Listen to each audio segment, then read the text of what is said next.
توفیر داشت انشالله همین کسی باشه فشار نیست که صحابی باشه هر کسی محبت داره هرگز انشالله از رحمت پروردگار به نصیب نمیمونه خداوند متعال در همین دنیا را میتشه فردا روز قیامت هم میتشه در شهر کوفه یک مرد میزیست با نام یحیی بن معین این آدم یک عالم حدیث شناس است یکی از علمای یکی از اساسگذارای علم جرح و تعدیل در حدیث اینا اکسپرت هم میگه به قول امروزه مردا را بها میتن اما راویای حدیثه کدامش ثقه بود کدامش صدوق بود کدامش ضعیف بود آیا قولش قبول کرده میشود اگر قبول کرده شود چند فایز قبول کرده میشود در کدام صورت قبول میشود یک علم بینهایت نازک دقیقه در علم حدیث این شخص ها انم شاهستانای انم علم جرح تعدیل هم یحیی بن معین در فروعات پیروی مذهب حضرت امام اعظم ابو حنیفه بود اما در علم حدیث یک پیشوای اما عصر زمانش بود خاصتا همین موضوع حج پیغمبر صلی الله علیه و سلم حجۃ الوداع را نقطه به نقطه میدانسته است در همون سالها در همون زمان حیات او در روی زمین یگان شخص مثل ای انم حجۃ الوداع را خوب نمیدانسته است توچکه به توچکه حضرت از کدام در داخلی مکه شد در کجا سکونت کرد مینا با کدام راه رفت در کجای مینا بود عرفات چگونه رفت ساعتی چند کی رفت در کجا قرار گرفت خطبه را در کجا خواند در کجا دعا کرده است حضرت صلی الله علیه و سلم در مزدلفه در کدام موضع بود در کدام مکان شب روز کرد خواب کرد کدام ساعت چگونه با برگشت به مینا اومد در وقت ذبح مال بعد که خلاص شد حضرت چگونه کشت چند شتر کشت امروز برای ما را آسان شده است و برای کتابای تیار داریم همین تنبلی نکه بگی بخون انشالله تیاره ختم که نخونده باشی هستن الحمدلله علمایی که خواندیان میدونن یا تلفن بگی زنگ بزن بیچاره میگه اما او زمان کم بود نادر بود انگوش شمار بدن این بزرگا به همون خاطر تجار جمع شدن بویا و ثروتمندای همون مکان گفتن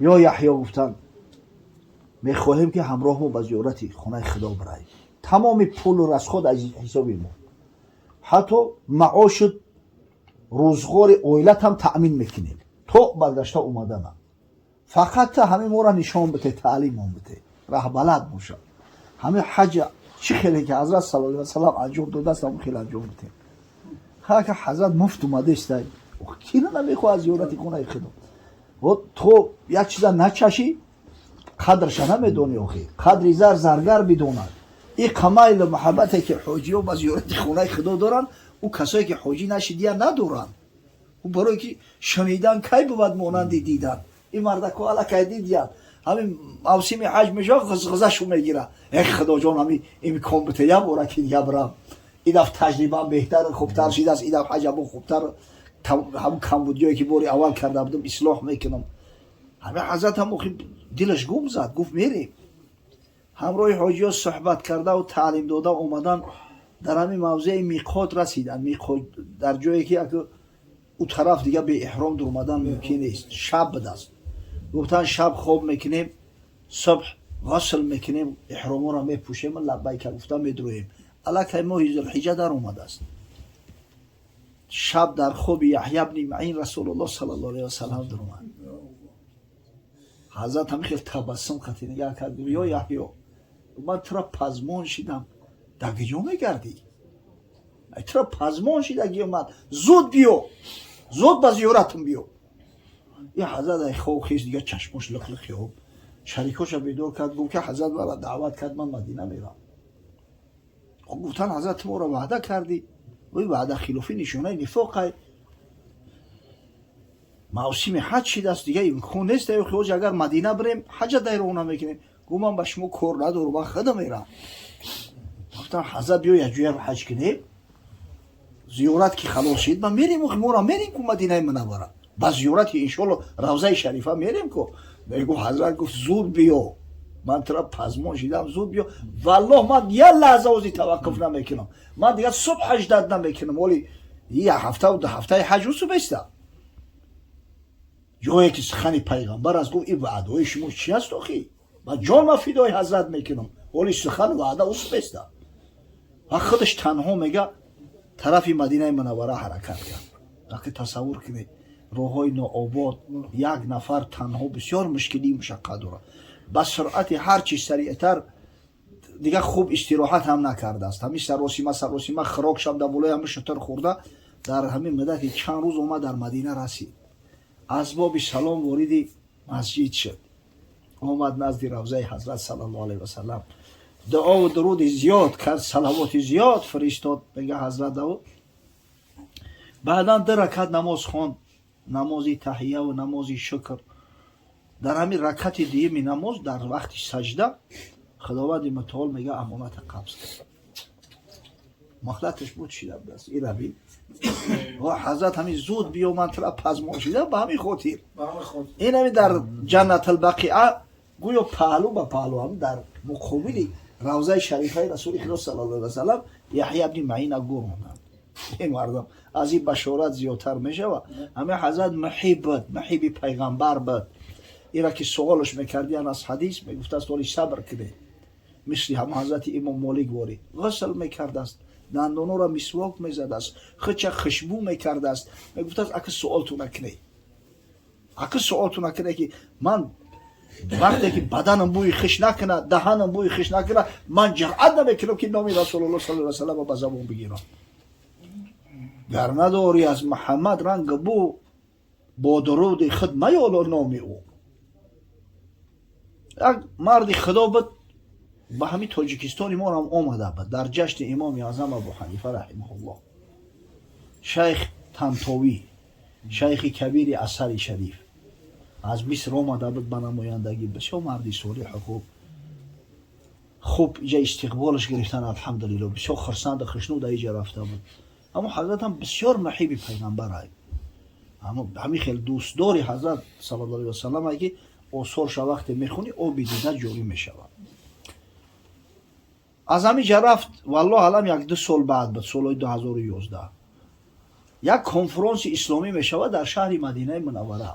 از بس که شیخ کبیر یعنی که رکتر اونیورسیتeti ازهر. اونیورسیتeti ازهر بزرگترین اونیورسیتت دینی جهان است. در جهان تاریخ وجود نداره.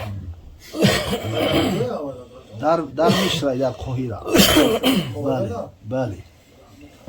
این حضرت هم به حیث همون مهمون فخری و عالم کلون دعوت شده بود به کنفرانس. میگه همون اومد زیارت کرد آب دیده قدیم. وقتی کنفرانس در اومد خلاص شد باز اومد میگه پیش روضه حضرت صلی الله علیه و سلم ودا کردم. میگه گریشت آوازی بلند کرد که یا رسول الله اگه دیگه امکان دارم ندارم الوداع. میگه همه قدرت پروردگار در همه ایرپورت آوردن شو. این همه آدمای حالدان و روزدانی که دیدین همه قصه میکنن. بیمار شد، حالش بد شد، همتا بهوش بیاد گرفتن در درون سمالیات سوارش کردن. در همین شیدن 6 تا خداوند امانت قبض کرده. ای همونجا فرو آوردنش بردن در جنت البقیع گروندنش. این نعمت ببین، نصرت ببین. اوه اجل قدر معینه، هیچ کس مهلت نمیته. کل نفس ذائقة الموت، هر شخص چشنده مرگ. اذا جاء اجلهم لا یستأخرون ساعة ولا یستقدمون. وقتی ساعت مرگ اومد دیگه یگان لحظه تقدیم تأخیر نمیشود. اما این نعمت پروردگار را ببینید در مدینه منوره فوتیدن، در جنت البقیع گرانده شدن، قسم به الله این را خداوند به هر کس نصیب نمیگردونه. ایلا همون محبتی هست که نسبت رسول خدا صلی الله علیه و سلم داشت. همه هر کدام ما و شما باشیم برادرای عزیز، اگر محبت من حقیقی باشه، از صمیم قلب اگر حضرت دوست بداریم، با یقین انشاءالله از شفاعت حضرت صلی الله علیه و سلم برخوردار میشیم. در همین دنیا خدای تعالی از ضلالت و گمراهی ها ما و شما را نجات میده. خداوند بزرگ بابای حاجی ما را از جمیع بلا و گزند حفظ کنه. این را ببینه به خاطر محبت حضرت صلی الله علیه و سلم اینا بسیل مبارک حضرت که رسیدن، این محفل معرکه نور را تشکیل کردن. ما و شما را دعوت کردن که هم نان و طعام بخوریم، هم الحمدلله در وصف رسول الله صلی الله علیه و سلم صحبت هیچ داشته باشیم.